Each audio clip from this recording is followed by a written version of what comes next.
no tenían prácticamente nada en común, excepto su deseo de gobierno, poder y riquezas. Cuidado cuando usted habla en mal de estos grupos o cuando usted en forma poco inteligente quiere insultar a alguien y le dice, este es un fariseo. Si usted revisa con detalle, la doctrina de los fariseos es prácticamente la nuestra, al menos en su resumen, porque nosotros creemos en la inmortalidad del alma, también creemos en el castigo o la recompensa eterna, y nuestra fe está fundada en en la resurrección de nuestro Señor con la esperanza de nuestra resurrección. Así es que no estoy diciendo que nosotros somos fariseos, solo estoy diciendo que su doctrina era buena. Usted seguro me preguntará, ¿por qué entonces Jesús los reprochaba tanto? No les reprochaba por su credo, les reprochaba por su hipocresía y por su cinismo. Y en honor a ello, una exhortación grave para todos nosotros. Espero que no haya en medio nuestro personas que tengan un buen credo, una sana doctrina, pero cinismo e hipocresía al respecto, que era lo que nuestro Señor tanto reprendió en ellos. En fin, ya les dije que eran enemigos. Sin embargo, cuando se trata de unirse contra el enemigo común, hacían gala de la frase conocida: el enemigo de mi enemigo se convierte en mi amigo. Así es que, aunque se odiaban a muerte por doctrina, terminaron siendo íntimos amigos para conspirar en contra de nuestro Señor. Se unieron para enviar espías, los capacitaron, los calificaron para intentar sorprender a nuestro Señor, acusarle y entregarlo ante el gobernador. En el estudio de hoy veremos uno de sus ataques y con emoción descubriremos la forma en que nuestro Señor responde. Eso y más en el estudio titulado ¿Qué es lo que es de Dios? Vayan a Lucas capítulo 20, vamos al versículo 19, por favor, se ponen de pie para mayor reverencia a la lectura. ¿Qué es lo que es de Dios? Capítulo 20, Evangelio de Lucas, vamos hasta el versículo 19. ¿Listas sus Biblias? Procuraban los principales sacerdotes y los escribas echarle mano en aquella hora, porque comprendieron que contra ellos había dicho esta parábola, pero temían al pueblo. Habla de la parábola que estudiamos el domingo anterior. Acechándole, enviaron espías que se simulasen justos, a fin de sorprenderle en alguna palabra, para entregarle al poder y autoridad del gobernador.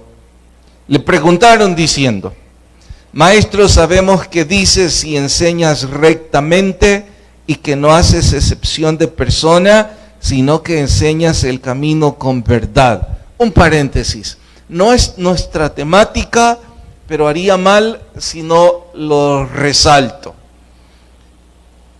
Maestro, vaya manera sarcástica de referirse a él.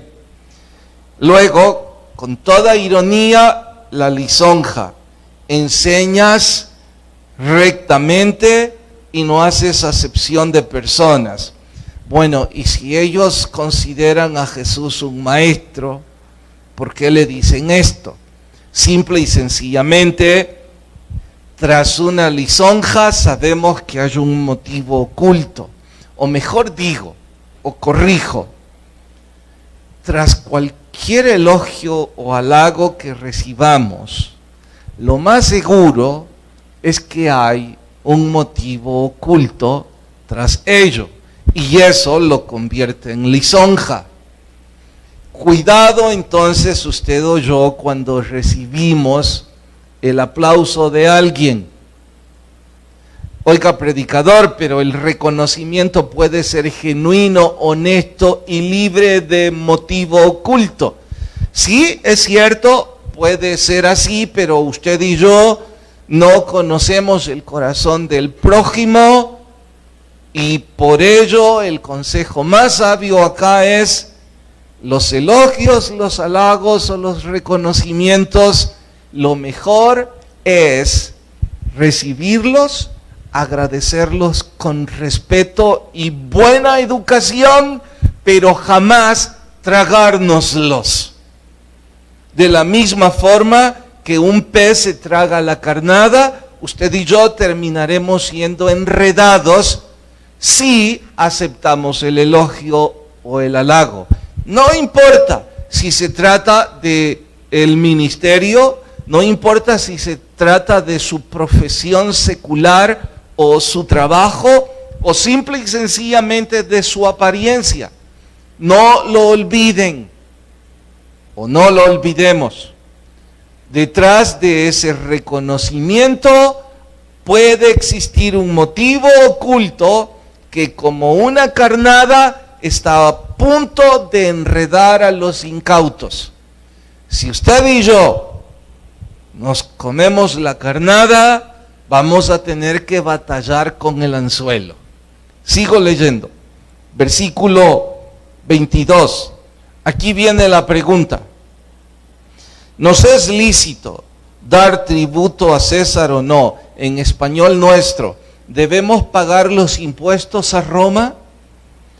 Él, comprendiendo la astucia de ellos, les dijo: ¿por qué me tentáis? Un paréntesis más, haciendo eco a la reflexión anterior. Usted y yo no comprendemos la astucia de otros. Por eso es mejor nunca creérnoslo. Sigue. Mostradme la moneda. ¿De quién tiene la imagen y la inscripción? Respondiendo dijeron: del César. Bueno, entonces dad al César lo que es del César y a Dios lo que es de Dios. Y no pudieron sorprenderle en palabra alguna delante del pueblo, sino que maravillados de su respuesta callaron. Oramos. Señor, rogamos tu gracia nos abrace en este estudio y que podamos crecer a través del estudio de tu palabra. En Cristo Jesús. Amén. Pueden tomar su asiento. La pregunta no es retórica, ni está lejos de provocar un grave enredo. Voy a explicarles. Él quedaba para ellos entre la espada o la pared. Y la pared. La construcción de la pregunta parecía no dar salida al Señor. Él terminaría enredado, según ellos. ¿Por qué? Si Jesús respondía que debía pagar los judíos impuestos a Roma, entonces los judíos lo odiarían, porque los injustos que Roma les propinaba eran insufribles. Consentir con el impuesto era consentir la traición. Jesús no podía decir: deben pagarlos. Por otro lado, si Jesús decía: los impuestos de Roma son una injusticia, son una explotación, entonces Roma lo habría capturado por sedición. Y si usted me dice: si finalmente lo iban a capturar, no era el momento. Las profecías no se habían cumplido aún. Así es que no era el momento para él ser capturado. Según los fariseos, insisto, Jesús no tenía salida. Sabemos ya, porque es una frase muy usada: a Dios, al César lo que es del César y a Dios lo que es de Dios. Jesús respondiendo de forma elocuente. Esta vez debemos saber, nuestro Señor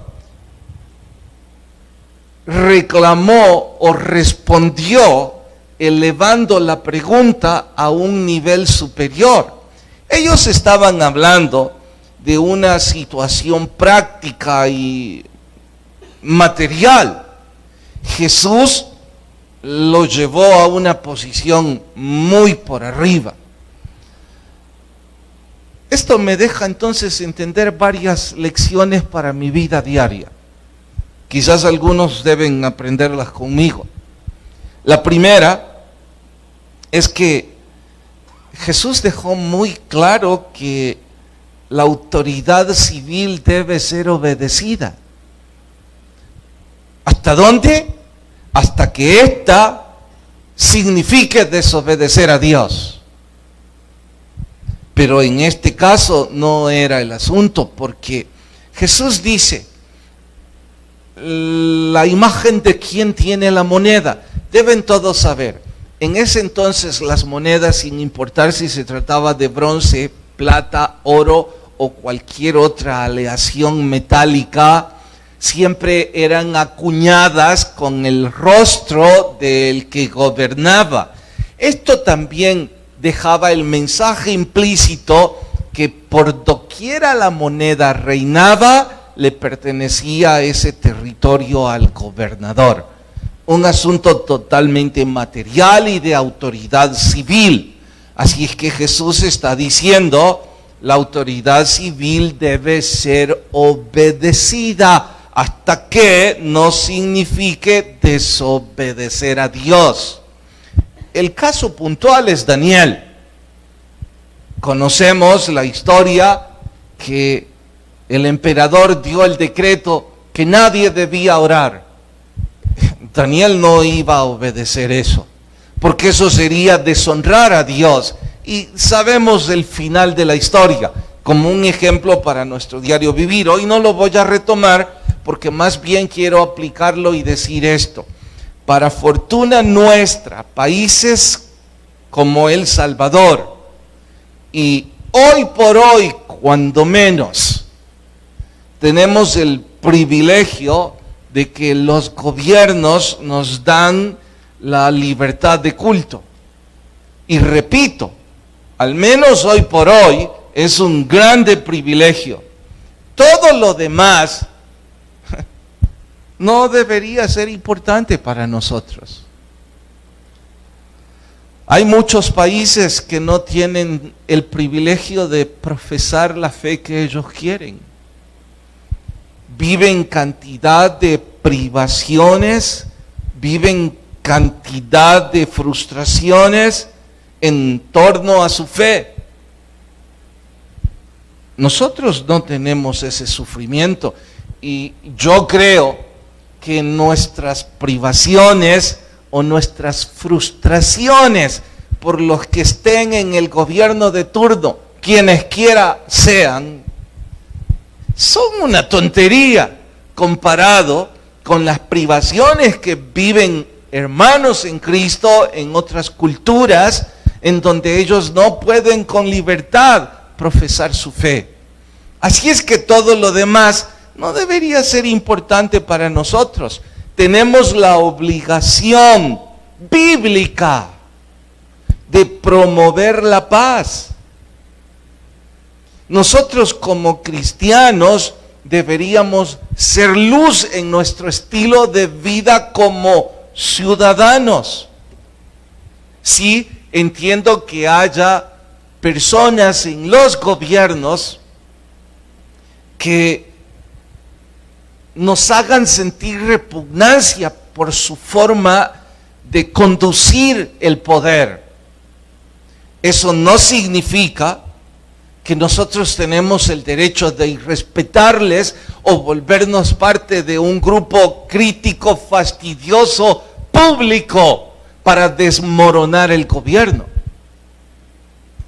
La Biblia no nos da ese permiso como cristianos. Nos dice que deberíamos ser prudentes y promover la paz. nos dice que deberíamos orar por nuestros gobernantes.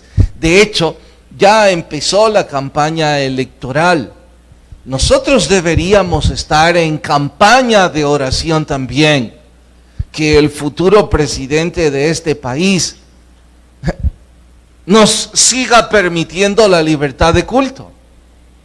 Lo demás no tiene que ser tan grave en comparación a la gravedad de aquellos que sí sufren persecución. Ya escuchamos el domingo, hay una ventana en el mapa mundi en donde el 40% de la población del mundo no tiene nuestra libertad. Es difícil entender por qué algunos cristianos se sienten orgullosos y se describen a sí mismos como secretarios de conflicto o como la alta crítica. No entiendo por qué ellos creen que agradan a Dios. La Biblia dice que debemos ser conciliadores, no buscapleitos. La Biblia nos enseña que si nos esforzamos por ser buenos ciudadanos, Dios se verá glorificado y los no salvos se verán atraídos al Evangelio. Jesús no predicó contra Roma. Y no vaya a cometer usted la grosería de decir, bueno, es que no tenían un gobierno como el nuestro. Creo que ningún gobierno de la historia fue tan déspota, tan genocida y tan salvaje como el imperio de Roma. Son ellos los que popularizaron no la crucifixión, ellos popularizaron a los empaladores. Eso era que los prisioneros de guerra eran ensartados en estacas vivos para escarmiento de los que se rebelaban a su gobierno. Eso es un nivel de salvajismo extremo. Sí, eso era Roma. Jesús no predicó contra el gobierno. Tampoco estoy diciendo que Jesús aplaudió el gobierno de Roma. Dije al principio que Él elevó la supuesta conspiración de ellos a un plano mucho, pero mucho superior al materialismo de ellos. Porque preguntó, ¿y el rostro de quién está acuñado en ese metal? Todos sabían del emperador, bueno, désenlo. Aquí viene la pregunta para ellos, para los judíos, para los fariseos y los saduceos que compusieron la pregunta. ¿El rostro de quién debe estar acuñado en vuestro estilo de vida? Si en esas monedas está acuñado el rostro del César, en vuestro estilo de vida, ¿el rostro de quién debe estar acuñado? Respondamos nosotros. ¿El rostro de quién? ¿Sí? Ellos no creían en Cristo, pero la respuesta creo es correcta. Creo que quería decir el rostro de Dios, que era quien dictaba la fe que ellos decían tener. Bueno, si en sus vidas está acuñada el rostro de Dios, entonces reflejen la filosofía de Dios en su vida. ¿Me he dado a entender? Eso es lo que Jesús les estaba diciendo. Ahora lo voy a contextualizar a nuestros días. Pregunto, ¿el rostro de quién debería estar acuñado en el estilo de vida de nosotros los cristianos? ¿El rostro de quién? Ahora sí, el rostro de nuestro Señor Jesucristo. Entonces nosotros deberíamos reflejar la luz de Cristo en nuestro estilo de vida. Y en honor a ello, entonces puedo construir la pregunta del título de nuestro estudio de hoy.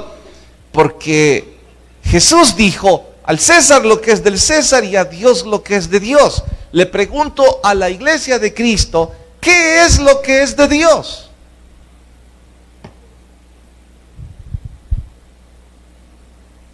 Respóndanme. Decir todo es no poner específico nuestro estilo de vida, y por eso reitero, ¿qué es lo que es de Dios en su vida? ¿Toda su vida está para Dios? Bueno, debería, pero no es así. Entonces sea específico y todos seamos específicos en nuestra respuesta. ¿Qué es lo que debería ser de Dios? ¿Sí? Cuando se la rendimos a Él. Pero nosotros no podemos reflejar nuestra alma. Bueno, sean específicos de qué obras están hablando. ¿Sí? Nuestro servicio debe ser de Dios. ¿Sí? Sigan dando ejemplos. Nuestra integridad y nuestra fidelidad debería ser de Dios. ¿Sí? ¿Sí, hermano Godo? Nuestra responsabilidad como buenos papás es algo que le pertenece a Dios. En resumen, los valores morales y espirituales deberían estar acuñados en nuestro estilo de vida, porque eso le pertenece a Dios. Entonces la pregunta de honor para usted y para mí es si en realidad eso es lo que refleja en nuestras vidas. De hecho, tampoco es nuestra temática, pero me llamó la atención anoche que alguien de los presentes dijo que nuestros diezmos y ofrendas también le pertenecían a Dios. Yo sonreí porque a mí no se me ocurrió ni en broma aplicar esto a nuestros diezmos y nuestras ofrendas. Él lo hizo sabiamente y yo creo que debo extenderlo esta noche, porque les pregunto, ¿eso es de Dios o no? Sí lo es. Pero parece ser que algunos esa es una parte de sus vidas que no han rendido a Dios. Así que nos va muy mal, hermano Mendelssohn, si decimos toda mi vida es de Dios. Parece que algunos le damos a Dios lo que nos da la gana darle, pero no eso de darle toda nuestra vida. ¿Me estoy dando a entender? Bueno, ellos callaron ante la sabiduría de nuestro Señor. Dice que se maravillaron, no porque creyeron era el Señor, sino por su intelecto. Pero callaron mientras encontraban otra forma de atacarlo. Esta vez, como si se tratara de tiro al blanco, los dardos los iban a lanzar el otro grupo. Miren el versículo 27. Los fariseos fracasaron. Puedo imaginar a los sadoquitas con cierto aire de altivez decir, déjennos a nosotros. Verso 27. Llegando algunos de los saduceos, los cuales niegan haber resurrección, le preguntaron, maestro, Moisés nos escribió, si el hermano, un paréntesis más, es que como no mencionarlo, notan que estos también le dicen maestro al Señor, pero lo último que ellos consideran es que Jesús sea un maestro. Así es que cada vez que a usted alguien le dice maestro, pastor, hermano o algo parecido, usted y yo debemos preguntarnos, ¿qué quieren decirnos? Nos escribió, si el hermano de alguno muere teniendo mujer y no dejaré hijos, que su hermano se case con ella y levanta descendencia a su hermano. Hubo pues 7 hermanos, el primero tomó esposa. Voy a dejar hasta ahí la lectura, pero en casa ustedes deben verso por verso. Es que voy a explicarles mejor en qué consiste la ley del levirato, escrita por Moisés, y Jesús debía respetarla. Y los sadoquitas eran expertos en el Pentateuco, así es que ellos dijeron, vamos a construir un caso hipotético del levirato en el que Jesús no tendrá salida. Y como si se tratara de una telenovela, tejieron toda una telaraña. Pero antes les explico la ley del levirato. Esta decía que si el hermano mayor fallecía y su esposa o su viuda no tenía hijos para protegerla, pues entonces el hermano menor del difunto debía tomar como esposa a la viuda. Y si también moría el menor, así ellos dijeron, hasta 7 hermanos se casaron con la misma mujer. Esto, si se tratara de una telenovela, el título sería La Viuda Negra, porque vaya creatividad de los sadoquitas. La misma mujer se casa con 7 hermanos. Yo estoy riendo como ustedes porque si alguien me dice, pastor, pero pudo haber sucedido. ¿Cómo va a suceder? Yo creo que si se muere el tercero, el cuarto dice, yo ni tonto me caso con esa. Así que no pudo haber existido 7. Pero en fin, ellos estaban conspirando y estaban queriendo atrapar a Jesús.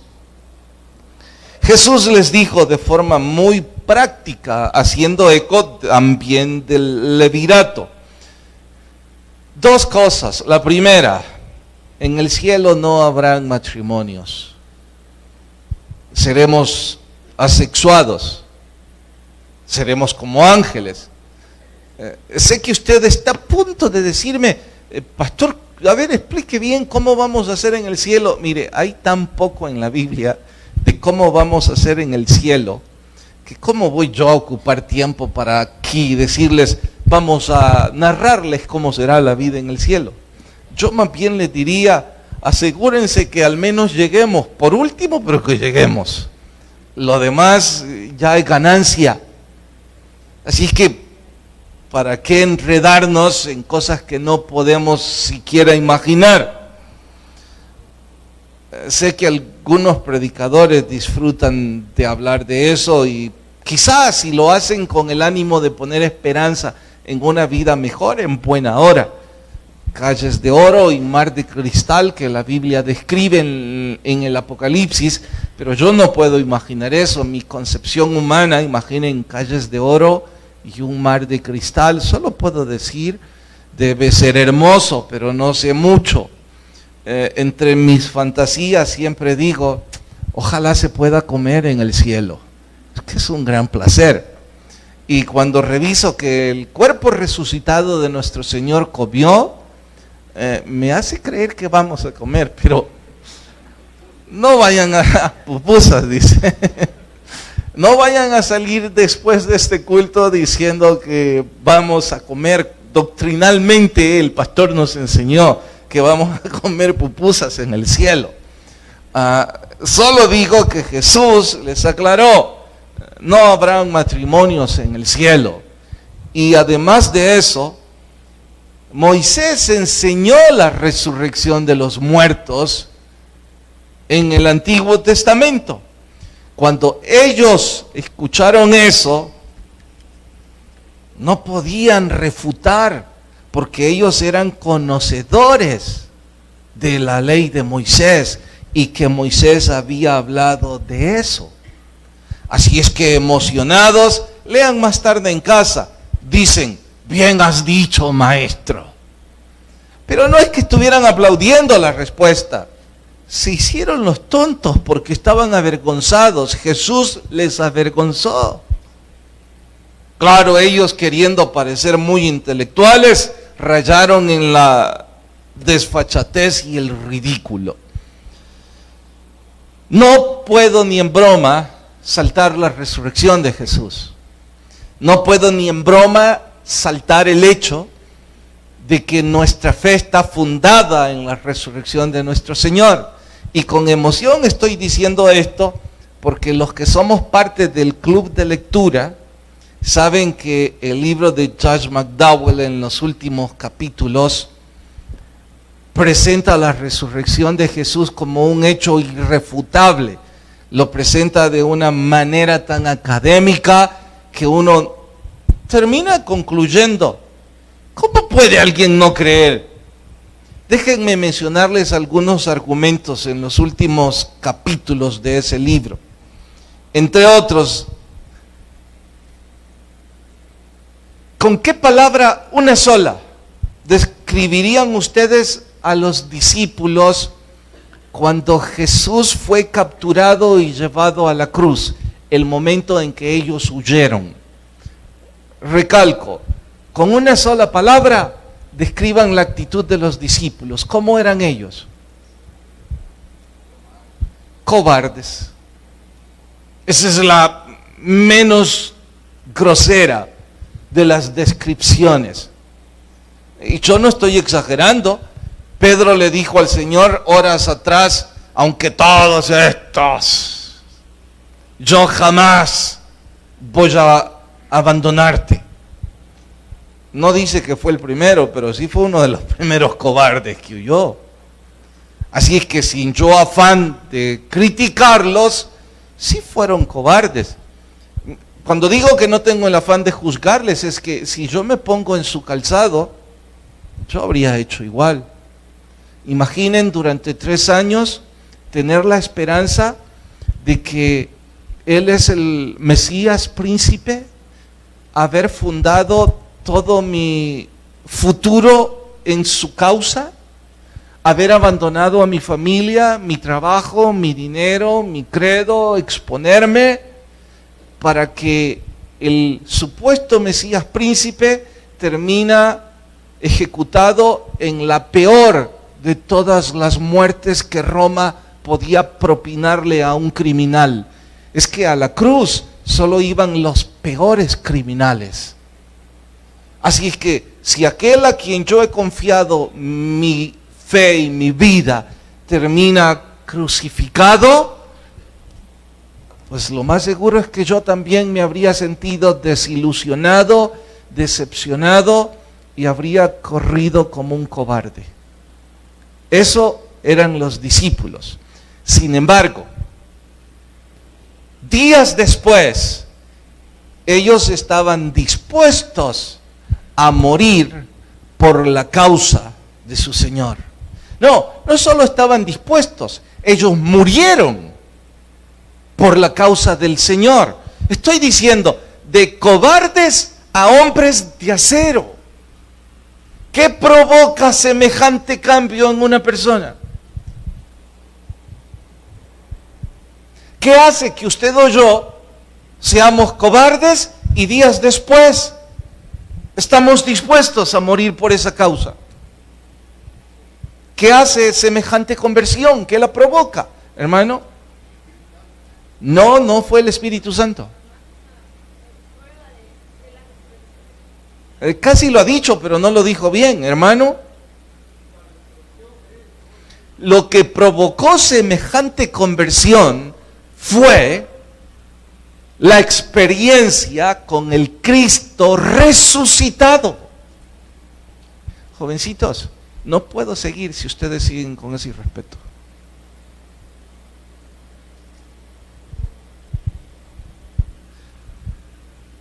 Lo que provocó tan grande cambio fue haber experimentado al Cristo resucitado.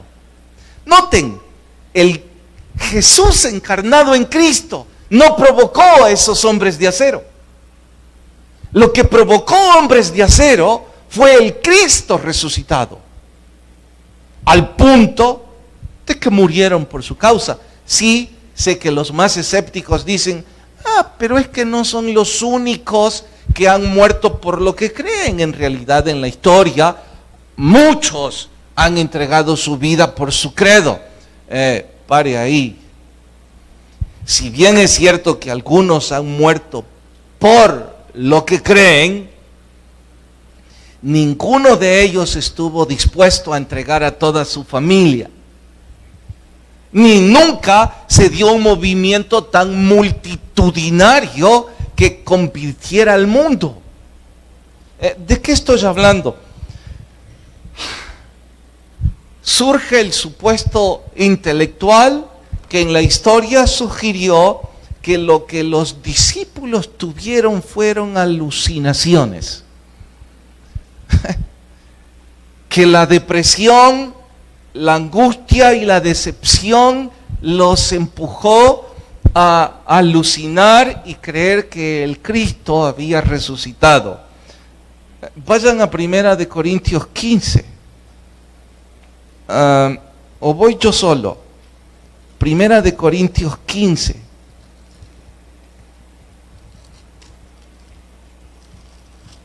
¿Lo encontraron? ¿Listos todos? Además os declaro, 15. El evangelio que os he predicado, el cual también recibisteis y perseveráis, por el cual asimismo retenéis la palabra, porque primeramente os he enseñado lo que recibí: Cristo Jesús murió por nuestros pecados conforme a las Escrituras, y que fue sepultado y que resucitó al tercer día conforme a las Escrituras, que apareció a Pedro, después a los 12 y después apareció ¿a cuántos? Oigan, 500 alucinando. Vaya psicosis colectiva y multitudinaria. 500 están alucinando al presenciar al Cristo resucitado. Sí, hermano. ¿Me interrumpió? ¿Ya no? Ok, y sigue. Apareció a 500, de los cuales muchos viven aún y otros ya murieron. Después se apareció a Jacobo, a todos los apóstoles, y dice Pablo, y al último, como un abortivo, también a mí. Ahora, esto de abortivo, si usted pregunta, ¿y por qué Pablo se está discriminando a sí mismo? Él está diciendo que los apóstoles creyeron en Jesús desde un principio, que él jamás creyó en Jesús, que él en realidad perseguía a muerte a los que creían en Jesús, que el Cristo resucitado se haya presentado ante él lo hacía considerarse el más vil de todos, y por eso se llama a sí mismo como un abortivo. De hecho, es esta otra prueba irrefutable. El más grande perseguidor de la iglesia de Cristo ahora es el más grande predicador de la iglesia de Cristo. ¿Qué provoca tan grande cambio? Bueno, solo el Cristo resucitado. No, tengo más. Profecías mesiánicas. McDowell insiste en ellas. Dice que hay 60 más 270 ramificaciones de las profecías mesiánicas. ¿Qué es eso? Mesías es el título que se traduce al español como ungido, pero oigan esto, no se ocupaba de forma casual, se ocupaba con exclusividad para los reyes.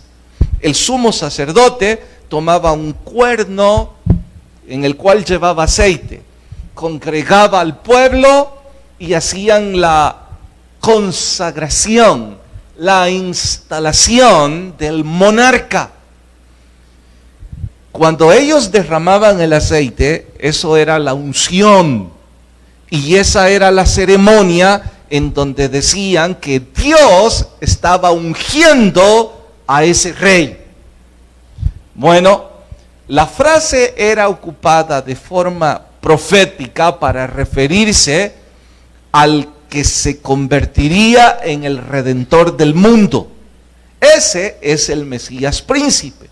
Y McDowell registra 60 profecías y 270 ramificaciones.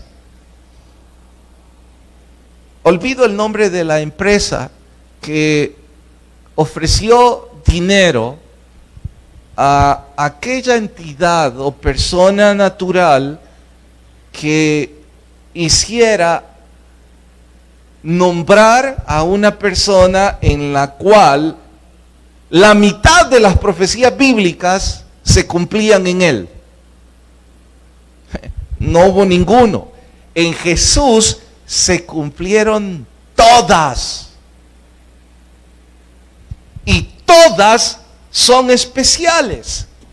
Empezando por Génesis 3:15. Nosotros no reparamos mucho en eso. Jesús aparece por primera vez en la Biblia en Génesis 3:15, cuando dice: pondré enemistad entre ti, la serpiente, y la simiente de la mujer. Eso de la simiente de la mujer es más que profético y cultural. Es hermoso. Oigan esto, en la cultura hebrea nunca se reconoce la simiente de la mujer. Lo que se reconoce es el linaje paternal, el del padre, la simiente del hombre.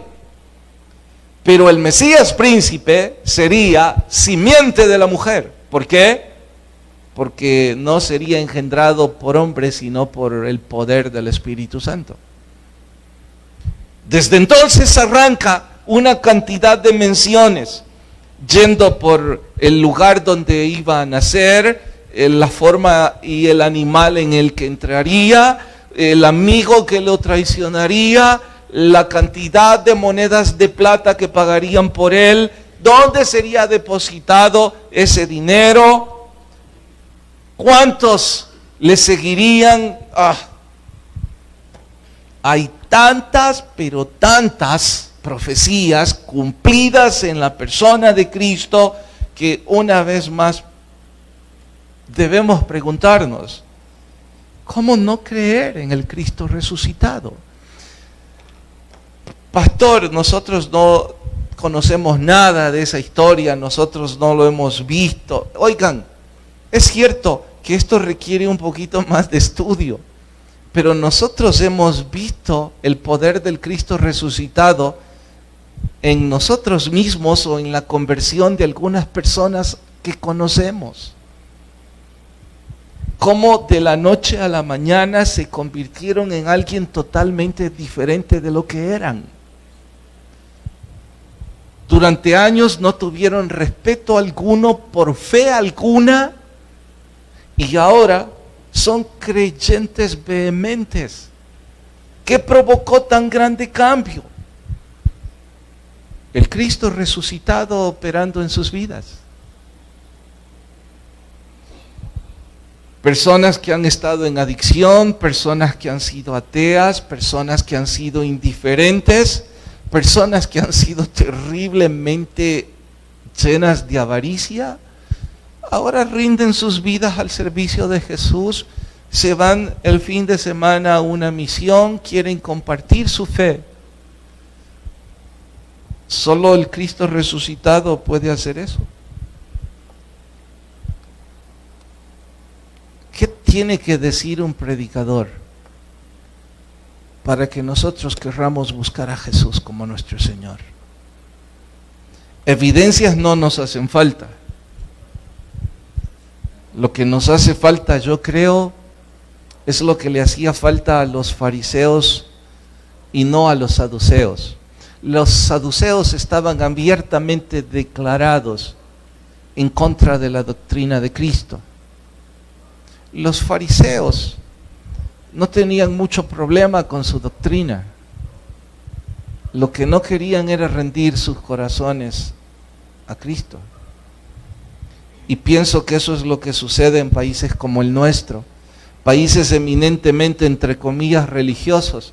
Todos creen aquí que Jesús es Dios, y no importa de cuál religión mayoritaria seamos en Latinoamérica. Ambas profesan a Jesús como Dios, así que creemos en Dios. Sí, pero ese Jesús es nuestro Dios.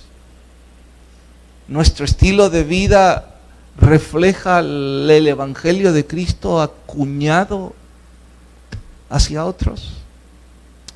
Oremos. Padre, te damos gracias por hablarnos.